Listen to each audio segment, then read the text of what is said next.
Very good evening प्यारे बच्चों, स्वागत है इस इम्पोर्टेंट सेशन में। आज हम लोग बिलियन यानी कि सोल्यूशन चैप्टर का सेकंड पार्ट करने वाले हैं, यानी सेकंड लेक्चर करने वाले हैं।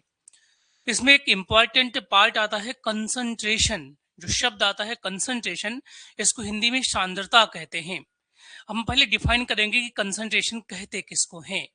प्यारे बच्चों, जब आप सॉल्वेंट या सोल्यूशन की एक फिक्स या यूनिट मात्रा लेते हैं, मान लीजिए आपने 1 लीटर सोल्यूशन ले लिया या 1 लीटर सॉल्वेंट ले लिया या 1 केजी सॉल्वेंट ले लिया या 1 केजी सोल्यूशन ले लिया, यानी यूनिट क्वांटिटी आपने ले ली सॉल्वेंट या सोल्यूशन की, तो उस यूनिट क्वांटिटी में कितना ग्राम या कितना ml या कितना लीटर आपका सोल्यूशन घुला हुआ है या प्रेजेंट है, उसी को कंसंट्रेशन कहते हैं, हिंदी में सांद्रता कहते हैं।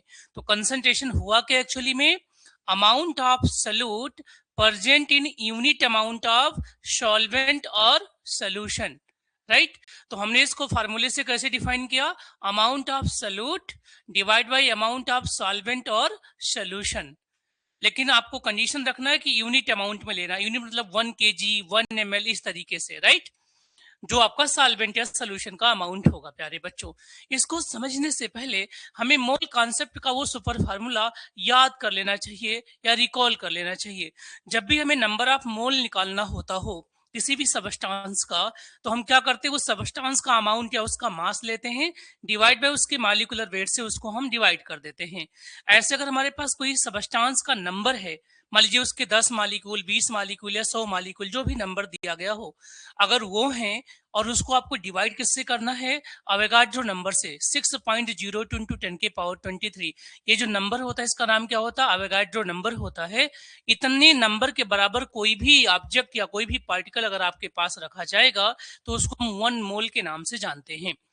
अगर आपके पास कोई गैसियस सैंपल है और उसका वॉल्यूम दे दिया गया है एसटीपी पर, एसटीपी मतलब स्टैंडर्ड टेम्परेचर एंड प्रेशर, तो उसको आपको 22.4 लीटर से डिवाइड करना पड़ेगा जिससे कि मोल आ जाए। तो मोल निकालने के 3 फार्मूले हैं।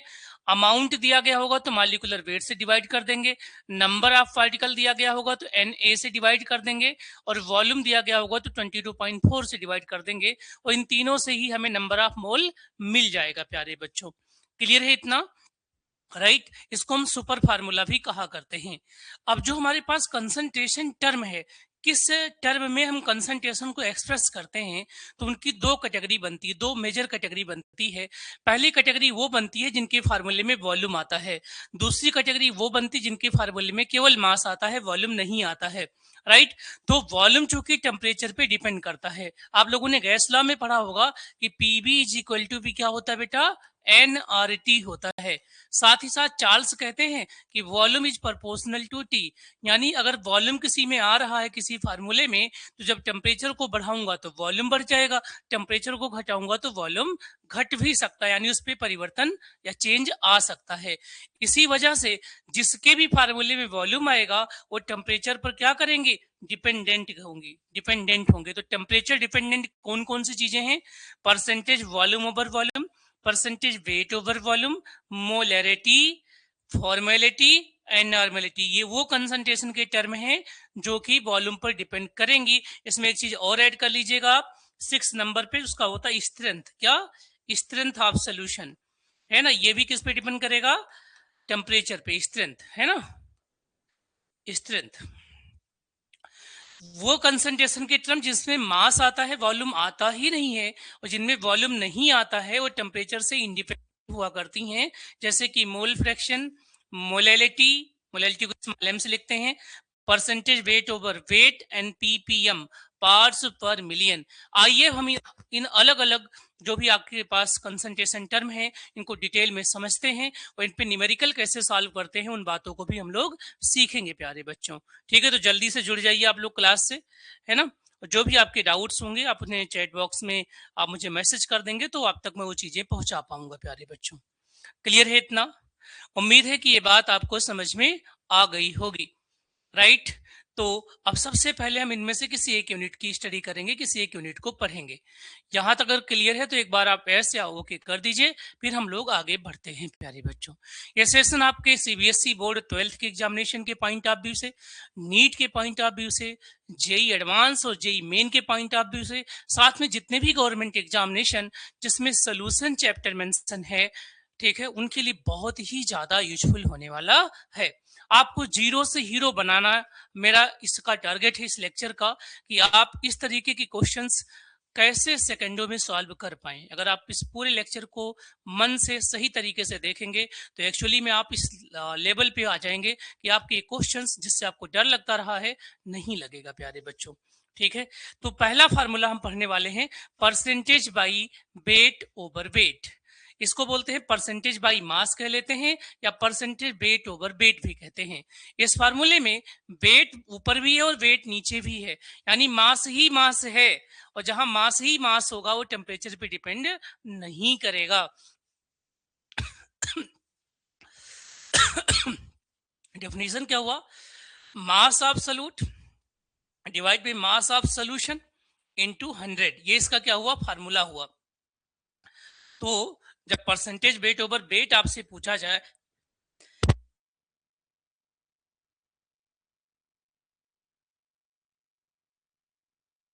तो ऊपर रखेंगे और मास ऑफ सॉल्यूशन को नीचे रखेंगे। तो ये इसमें वॉल्यूम आया नहीं है, तो ये टेम्परेचर पे डिपेंड करेगा नहीं करेगा? तो आप लिखेंगे टेम्परेचर पर नहीं डिपेंड करेगा, नॉट डिपेंड ऑन टेम्परेचर। प्यारे बच्चों, टेम्परेचर पे डिपेंड नहीं करेगा। ठीक है, अब पहले हम इसको समझते हैं थोड़ा सा। ठीक है, एग्जांपल्स लेकर के हम इस बात को समझ लेते हैं बच्चों, है ना। ये सिंपली ऐसा है कि 100 ग्राम सोल्यूशन में कितना ग्राम आपका सल्यूट जो है डिजॉल्व है। जैसे क्वेश्चन करते हैं बच्चों, इसी पर बेस्ड एक क्वेश्चन हम कर लेते हैं। क्या करते हैं? क्वेश्चन करते हैं। इस पर क्वेश्चन नंबर 1 करते हैं बच्चों। ठीक है, क्वेश्चन क्या है कि 40 ग्राम केसीएल को 400 ग्राम वाटर में डिजॉल्व किया जाता है। तो केसीएल की, है ना, 40 gram, if 40 gram KCl dissolve in 400 gram of water. किसमें बेटा? 400 ग्राम ऑफ वाटर। ठीक है, 400 gram of water. Then calculate percentage weight over weight of KCl।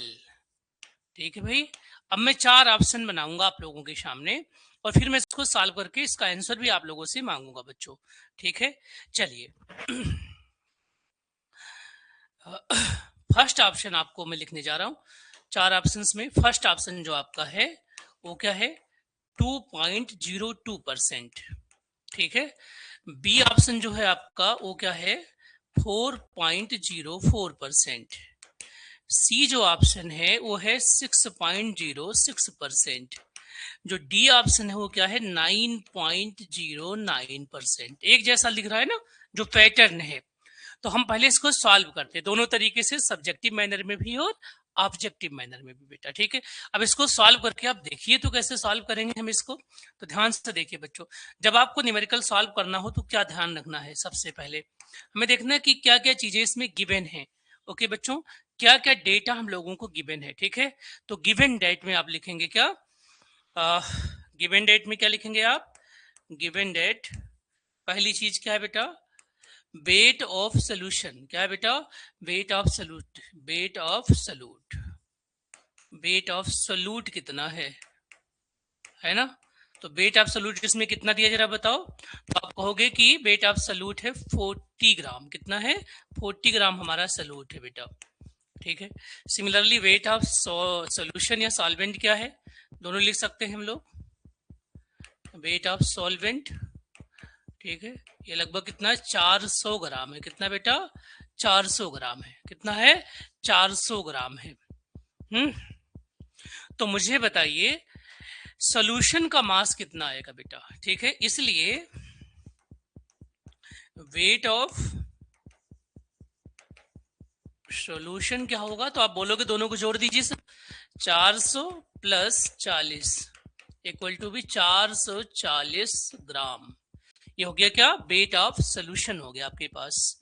अब बताओ, इसलिए जो परसेंटेज वेट ओवर वेट आना था हमारा, वो कितना हो जाएगा प्यारे बच्चों, तो आप बोलोगे simply sir, amount of solute कितना है आपके पास 40 से, divide by amount of solvent क्या है, मतलब सोल्यूशन क्या है, तो 440 है।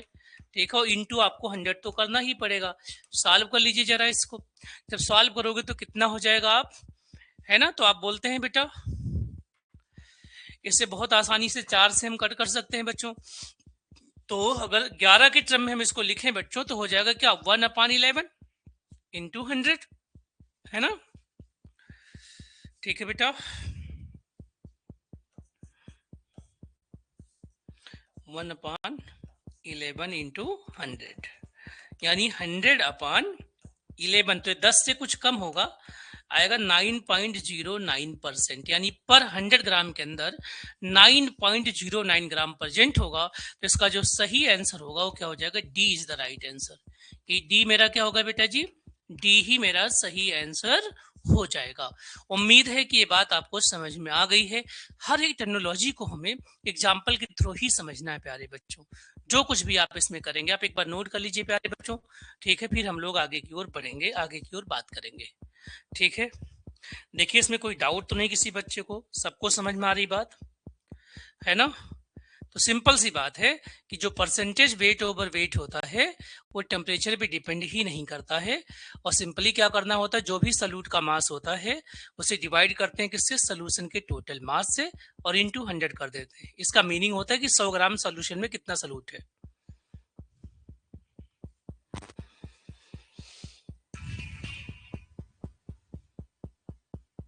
आ जाओ बेटा जल्दी से, और भी बच्चों को शेयर कर दो।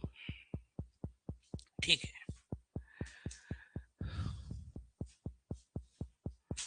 चलो बेटा अब आते हैं हम सेकेंड पार्ट पर, that is the percentage by volume, यानी वॉल्यूम ओवर वॉल्यूम निकालना है।